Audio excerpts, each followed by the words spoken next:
आज आप सभी के लिए एक प्रेरणादायक कहानी जिसको सुनने के बाद आपको बहुत मोटिवेशन मिलने वाला है। उसके पीछे एक मैसेज छिपा हुआ है। वो मैसेज क्या है आप ही मुझे बताने वाले हैं। कितना आप समझे और कितना आप अपनी ज़िंदगी में उसे इम्प्लीमेंट करने वाले हैं, वो सब कुछ प्लीज़ आप कमेंट बॉक्स में ज़रूर मेंशन कीजिएगा। A very good afternoon everybody. मैं डिवाइन पावर शोभा आप सभी का बहुत बहुत स्वागत करती हूँ अपने आज के वीडियो में। कैसे हैं आप लोग?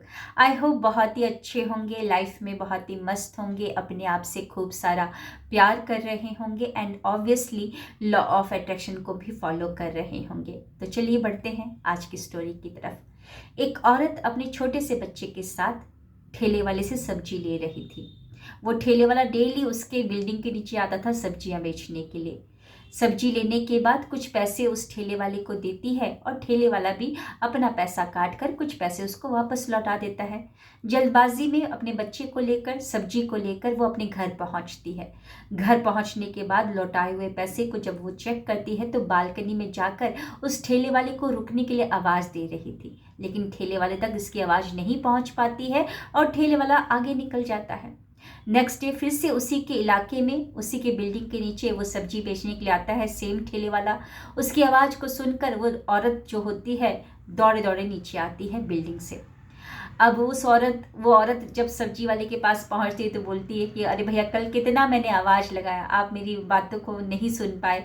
कल ना आपने मुझे 10 रुपया एक्स्ट्रा दे दिया था, ये आपके 10 रुपये वापस। तो वो सब्जी वाला बोलता है हंसते हुए, अरे मैडम, आप भी ना हद करती हैं। मुझे क्या ही पता था कि मैंने 10 रुपये एक्स्ट्रा दे दिया है, रख ही लेती हैं आप अपने पास। तो उस औरत ने भी हंसकर जवाब दिया कि नहीं भैया, ये मेरे हक के नहीं है। अगर मैं जानबूझकर ये सोच कर उस 10 रुपये को अपने पास रख लेती कि भैया को क्या ही पता चलेगा कि उन्होंने 10 रुपये एक्स्ट्रा दिए हैं, तो आज मतलब कि आपको तो नहीं पता चलता, लेकिन मेरी आत्मा और परमात्मा देख रहा था और परमात्मा कहीं ना कहीं से ये पैसे निकलवा ही लेता। कुछ ऐसे खर्चे मेरे बढ़ जाते कि 10 का 1000 देना पड़ता या लाख भी देना पड़ता। तो नहीं भैया, ये 10 रुपये मेरे हक के नहीं है, ये आप अपने पास रखिए। अब इसकी बात को सुनकर, औरत की बात को सुनकर, वो जो ठेले वाला होता है वो डायरेक्ट सब्जी मंडी जाता है और सब्जी मंडी जाकर सब्जी मंडी वाले के पास जो ओनर होता है उसको 200 रुपये देते हुए बोलता है कि भैया मुझे माफ़ करना, डेली मैं यहाँ से सब्जियाँ लेता हूँ, डेली सुबह सब्जियाँ यहाँ से लेकर अपने ठेले में ला देता हूँ, डेली हम दोनों की नज़रें मिलती हैं, डेली मैं आपसे आपसे मिलता हूँ, लेकिन जानबूझकर 200 रुपये मेरे पास होने के बावजूद भी मैं आपके 200 रुपये नहीं दे रहा था कि आपको क्या ही पता चलेगा। अगर मैं आज नहीं दूंगा तो परमात्मा कहीं ना कहीं से ये 200 रुपये मुझसे निकलवा ही लेगा या मेरे ऐसे खर्चे बढ़ जाएंगे कि 200 का 2000 देना पड़े या 2 लाख रुपए भी देना पड़े। अब इस सब्जी वाले की बात को सुनकर, ठेले वाले की बात को सुनकर, अब वो जो होता है सब्जी मंडी वाला, उसको भी कुछ क्लिक होता है और वो अपने सप्लायर को कॉल करता है। सप्लायर को बोलता है कि मैं डेली आपसे बात करता हूँ, डेली आपसे सामान लेता हूँ, डेली हम लोगों का व्हाट्सएप पे बात होता है और मुझे आपको कुछ 2 लाख रुपए देने थे, लेकिन पैसे होने के बावजूद भी मैं टाल मटोल कर रहा था, नहीं दे रहा था। मुझे माफ़ करिएगा, मुझे माफ़ करिएगा। आपने मेरी कितनी मदद की, लेकिन मैं आपको पैसे देने से टाल मटोल कर रहा था। अगर मैं आज ये पैसे नहीं दूंगा ना तो परमात्मा कहीं ना कहीं से मुझसे निकलवा लेगा। मेरे कुछ ऐसे खर्चे बढ़ जाएंगे कि मुझे जहाँ नहीं भी देना चाहिए था वहाँ बढ़ा कर देना पड़ेगा, यानी कि कहीं हॉस्पिटल का खर्चा बढ़ जाएगा, कुछ और खर्चा बढ़ जाएगा। तो भैया ये आपके 2 लाख रुपये। अब इसकी बात को सुनकर, जो सब्जी मंडी वाले की बात को सुनकर, वो सप्लाई को कुछ क्लिक होता है, वो एक बिजनेसमैन को कॉल करता है। उस बिजनेसमैन को बोलता है कि सर, आपने मुझे 5 लाख रुपए दिए थे, मेरे पास पैसे थे, लेकिन मैं टाल मटोल कर रहा था। अगर मैं आज नहीं दूंगा ना तो परमात्मा कहीं ना कहीं से ये 5 लाख रुपए निकलवा लेगा। आपने मेरी उस दिन मदद की थी जब मुझे बहुत ज़रूरत थी, मेरे पास होने के बावजूद भी मैं आपको नहीं दे रहा था। अब इसकी बात को सुनकर, सप्लायर की बात को सुनकर उस बिजनेसमैन को कुछ क्लिक होता है और वो पास्ट की कुछ बातों को याद करने लगता है। पास्ट में उसके एक दोस्त ने 10 लाख रुपए उसको दिए थे जब ज़रूरत थी उस बिजनेसमैन को, तो उस दोस्त ने उसकी मदद की थी। वो दोस्त कई बार उसको कॉल करता था पैसे के लिए, लेकिन ये टाल मटोल करता था। इसके पास पैसे थे लेकिन टाल मटोल करता था, आज नहीं कल दे देंगे, कल नहीं परसों दे देंगे, इस तरीके से टाल मटोल करता था। और कुछ दिनों के बाद उस दोस्त की डेथ भी हो जाती है।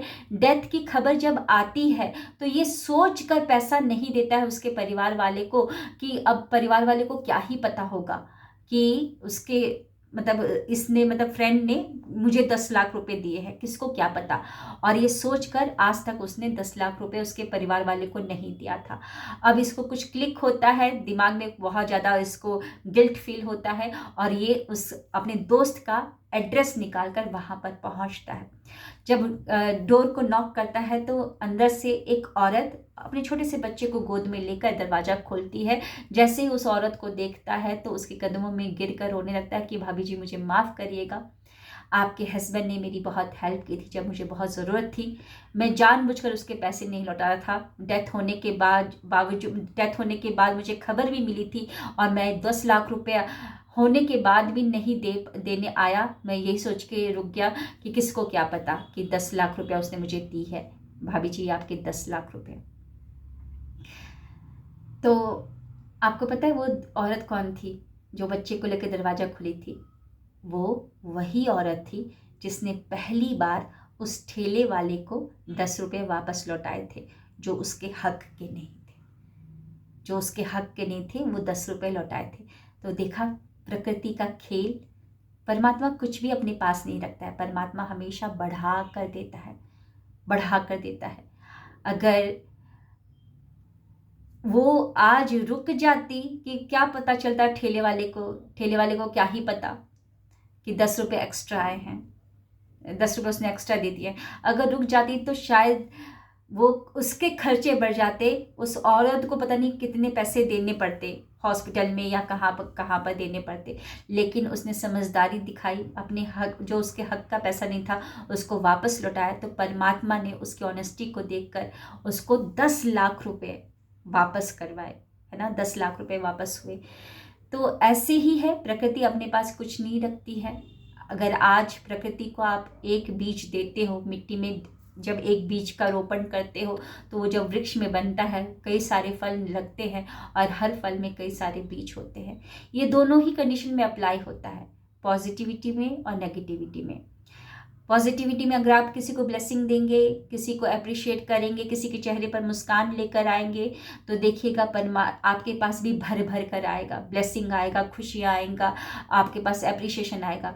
वहीं पर दूसरी तरफ अगर आप किसी को अपमान करेंगे, किसी को नीचा दिखाने के लिए षड्यंत्र को रचेंगे, गॉसिपिंग करेंगे तो देखिएगा वो भर भर कर आपके पास आएगा, अलग अलग रास्ते से दुख आपके पास आएगा।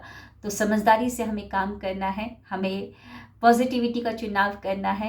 और अगर किसी के पैसे आपके पास है ना, तो मेरी मानिए, अगर आपके पास आज पैसे है, आपने किसी से पैसे लिए हैं, किसी ने आपको मदद की है, अगर आपके पास पैसे हैं तो प्लीज़ उसे लौटा दीजिए। कभी भी हमें अपने रेस्क्यूअर को दुख नहीं पहुंचाना चाहिए। रेस्क्यूअर जिसने हमें रेस्क्यू किया था, उस बुरे समय में हमारी मदद की थी, उसने एक फ़ोन कॉल अपना समझकर सब कुछ उसने दे दिया।